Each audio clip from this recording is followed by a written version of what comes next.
And now I would like to introduce one of our scholarship recipients, Cassie Tipton.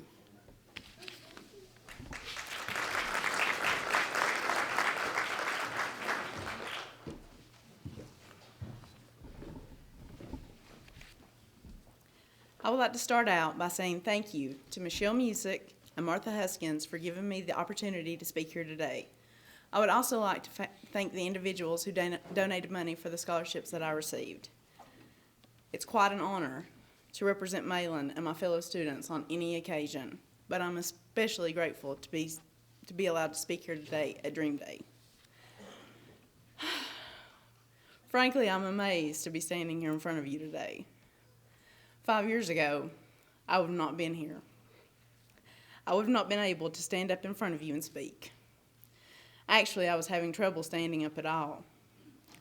Drugs were the focus of my life at that time.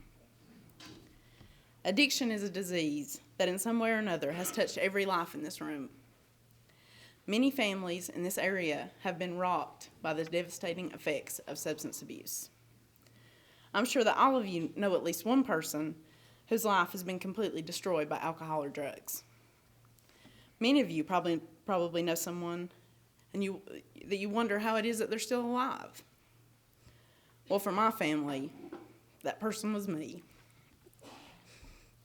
As a matter of fact, I'm sure that had you asked anyone who knew me 5 years ago, they would have told you that I was past hope, that I would never change.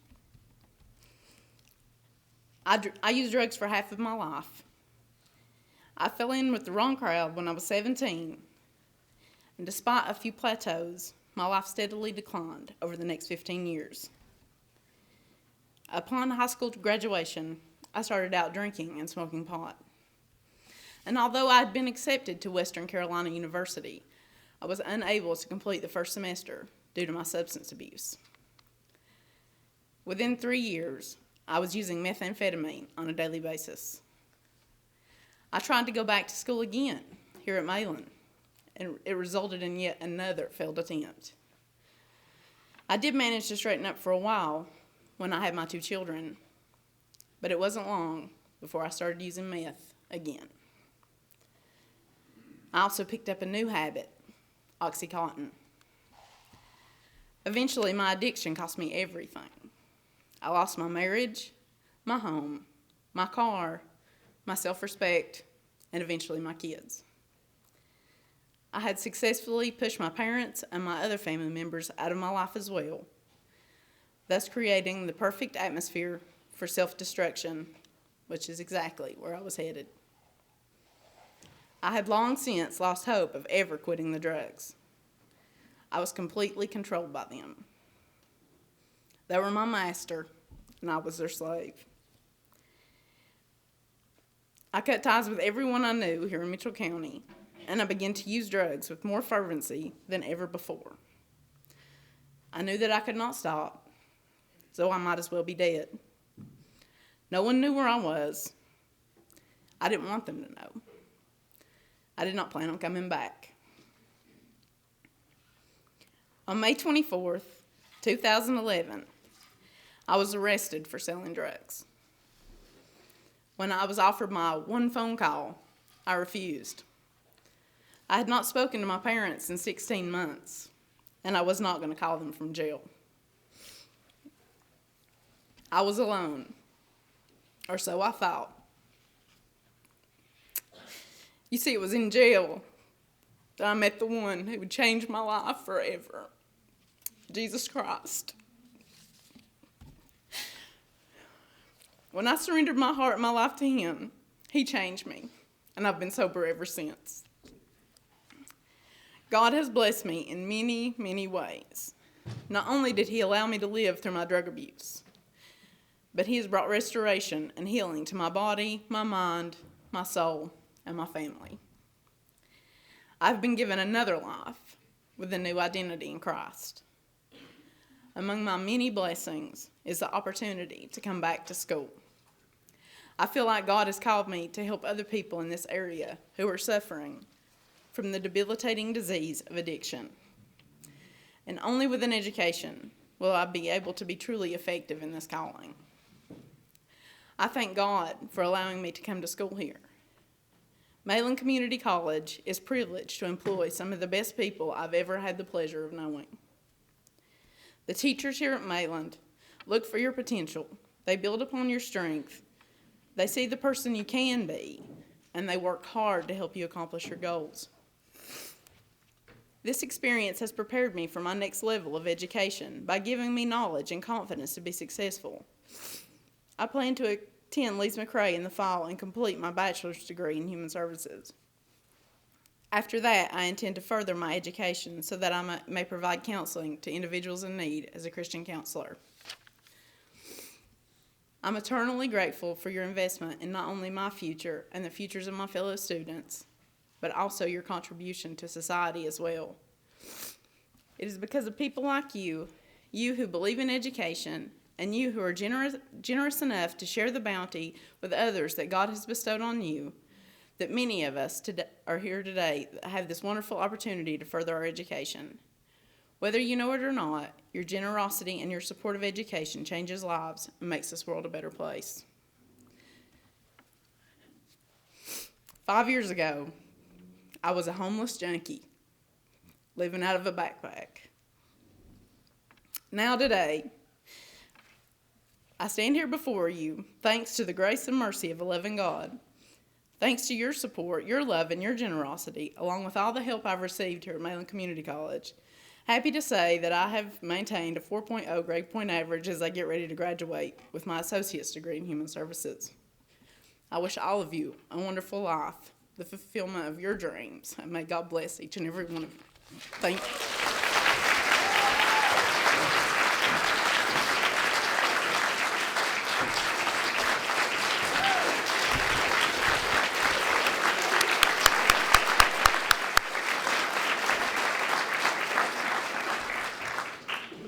Thank you, Cassie, for reminding us that hope is always real and that people can change and do.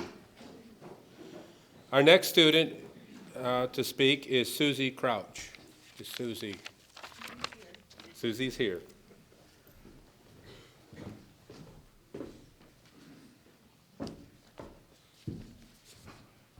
That was awesome, Cassie. Thank you. Amen, sister. My name is Susie Martin Crouch, and I've been a student at Mayland since 2013, which is amazing. As I'm sure Doug DeWar can attest, as I sat crying in his office for 3 separate visits before I ever applied, he was probably wondering what was wrong with this old woman that couldn't seem to get it together. But before I go any further, please allow me to say what an honor it is to be here and to stand and say thank you to the organizations that have contributed to my education. I never thought I could get here either. There was a time when I didn't want to be here. I could have cared less about going to college. Back in my day, one could get a job with a desire to learn, a good personality, a smile, and faithfulness, and I could do that. And I did okay for a long time, landing jobs to help me make ends meet, while I watched my 3 children graduate from college.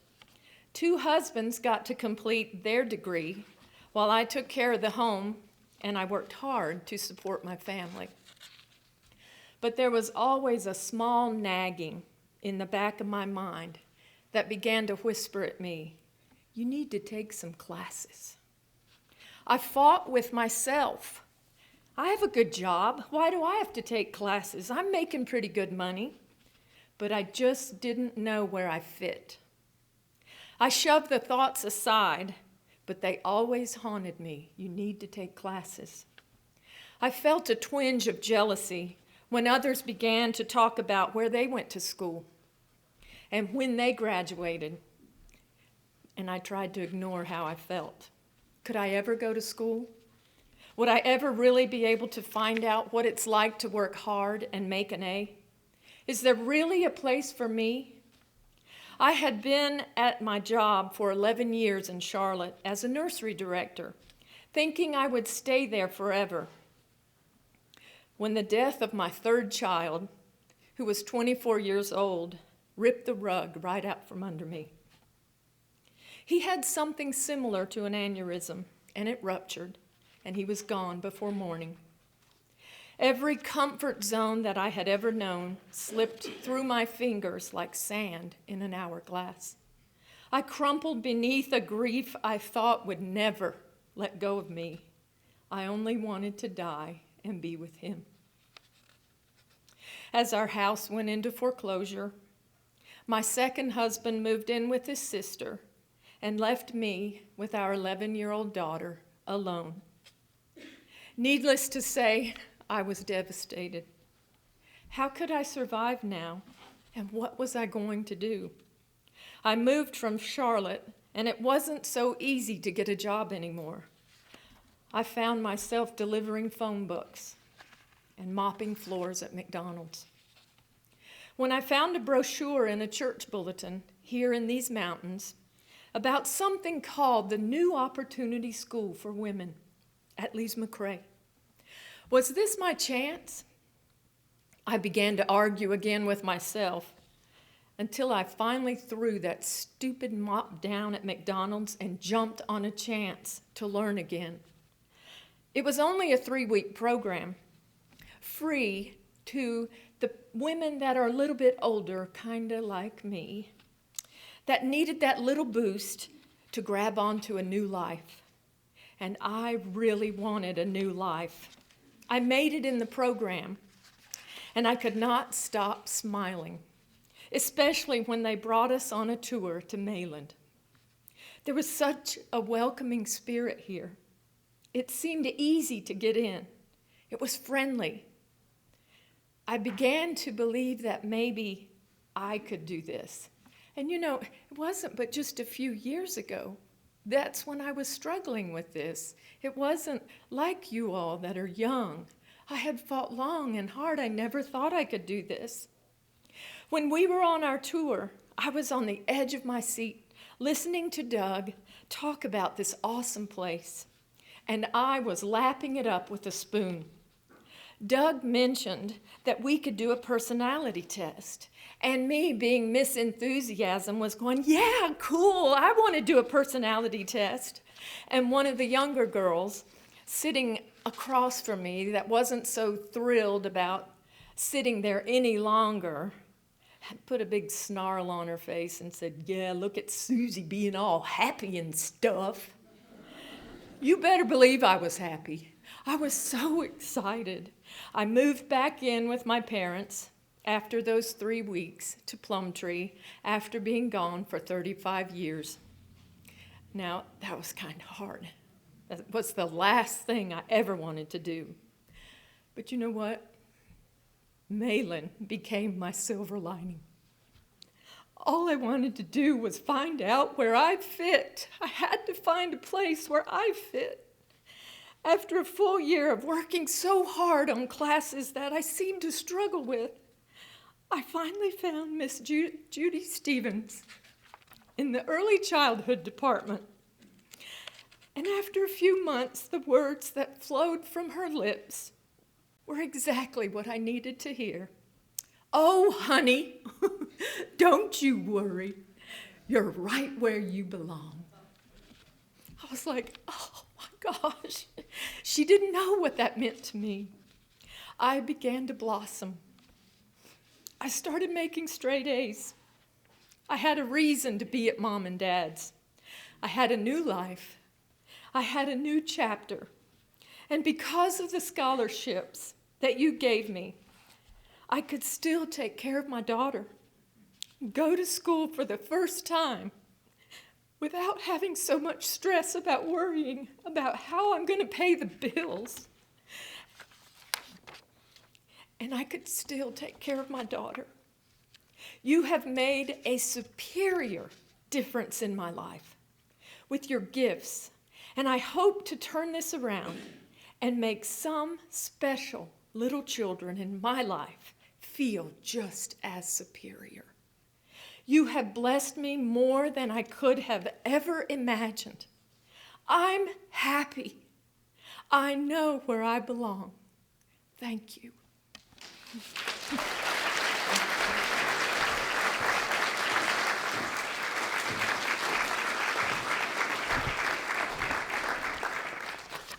As you can tell, we're proud of our faculty and staff here at Mayland and the difference that they make in people's lives. And that's the reason that we're a top 1% community college, one of the top 1% in the country in the rankings that have come out. And it's because of our faculty and staff. And for many of our students, the hardest decision they'll ever make is to pull in that driveway and come on up. It's a tough decision to do. But if you come here, we're here to help, and we're here to see you through. And so, but a lot of people that come need that extra little help, and that's what our scholarships and our scholarship committees are able to do. And it's not that we're just involved in the education of our students here, but there's another component that we're heavily involved in too, and that is our community and helping to build and grow our communities so that our students who graduate from us can stay here and work. We want these communities to thrive, we want them to grow, and we want to keep our students here to be able to work. And so we're heavily involved in that aspect of it as well. And so we're pretty intent on making everything here a success. And so with that, I'm going to introduce the board chair of our foundation, Claude Smith.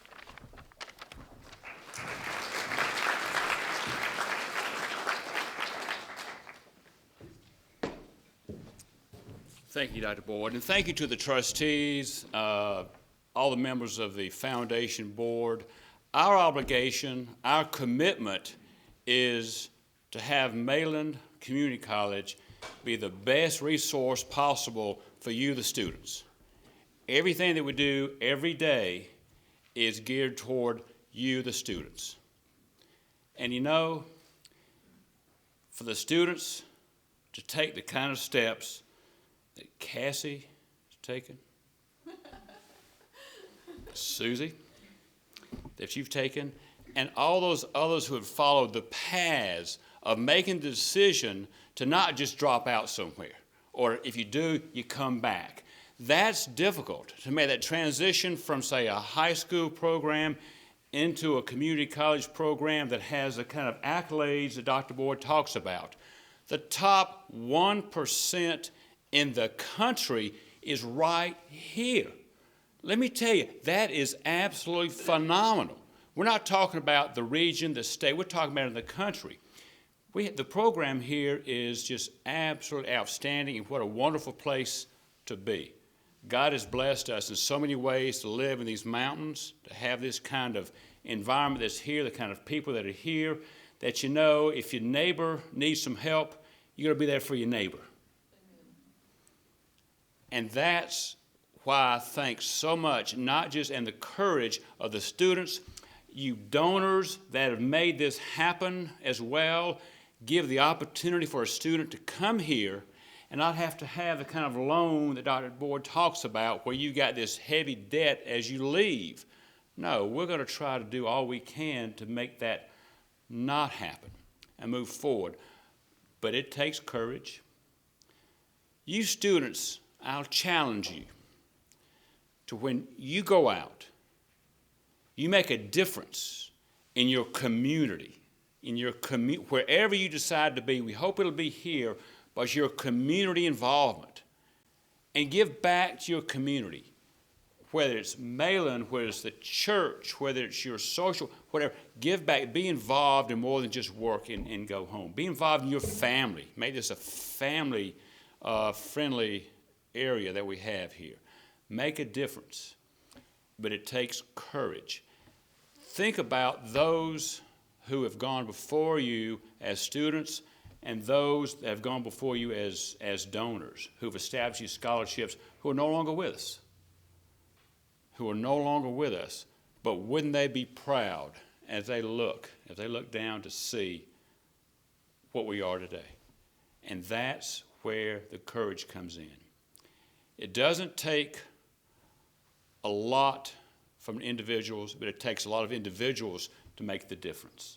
And that's why the commitment going forward, that's why the thank you for being a donor, for being someone who establishes the scholarships, whether it's the corporations, the individuals, but you know, all a corporation is a bunch of individuals making decisions.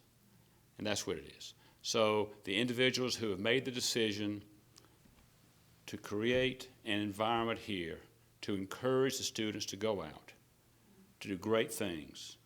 And that's the challenge. Go out and do great things as you go forward. You can do it one at a time. I'll end with the story of the father and the son who were walking on the beach one day. All these starfish, through a storm, had washed up on the shore. And the father reached over, throw one back in. Walk a little further, pick one up, throw it back in. Throw it back in. And the son goes, Dad, there are so many starfish that have washed up. What difference does it make? He says, you know, it makes a difference that one I threw back in. You make a difference one at a time is how it makes the difference. That's what it is. One at a time going forward, your commitments. Thank you for being here today. I would ask.